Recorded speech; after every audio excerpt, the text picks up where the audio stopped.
But I'll tell you one that really, really, really early was, you know, an important one. Soulshag and Carlin producers. We went to New York and tracked Whitney Houston, and the song was Heartbreak Hotel, which was, you know, was her, Kelly Price, and Faith Evans. Oh man, that was the one where I got to do the mix, and it was that moment where people actually started calling, you know, other producers like, oh man, great job, because at the time I was tracking a lot of vocals, tracking bands, and all this. But that was the first time where I remember guys actually calling me and saying, oh man, it sounds good. So yeah, and it happened to be a Whitney Houston track. No one usually hands you anything in this industry, and if they do, you gotta prove yourself over and over and over again, because you're only as good as your last mix, right? So you have to work for it. You have to keep, you know, you gotta have dedication. You gotta be passionate about it. You have to have good people skills. You know, no one wants to be in the room with an asshole. We always say that. So you got to understand artists as well. You got to almost read their mind. I work with, you know, I used to say from Leon Rhymes to Busta Rhymes, you know, where I don't mix one genre, and I take pride, you know, I'm very proud of that, because I can go from a Kanye West to a John Mayer, you know, which are completely different genres. So understanding artists, how they think, almost being one step ahead.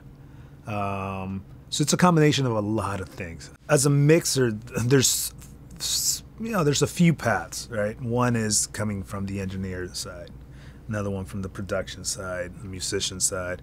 I always say I try to be a balance of left brain, right brain. I feel like there's engineers that only use their left brain, and I feel like there's engineers that only use their right brain most of the time.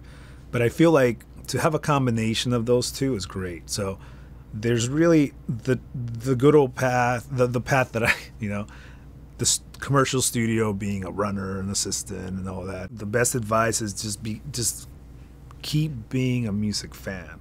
You know, again, going back to, you know, they teach us in school, they teach all of us how to fix, the equipment. It's very equipment and plug-in, whatever it is, it's about the tools. And somewhere along the way, you kind of forget that the reason why you got into this, the reason why you want to do this, is the love for music, right?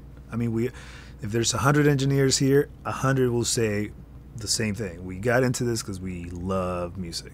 And I think at some point we kind of forget that. So we just got to remind ourselves that we should be music fans, you know, and I'm a bigger fan today than I've ever been. And I think that's really important, you know, especially for engineers, you know. Again, it's not the tools that make us. These are tools for us to utilize them, not the other way around. You know, I don't even know if I have a style. I wouldn't even know that. But I stay true to the artist's vision. And I think that would be my style.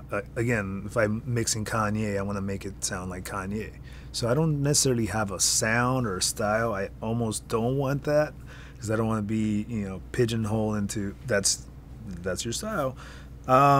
So I go for whatever the artist's vision is, and I try to adapt to that.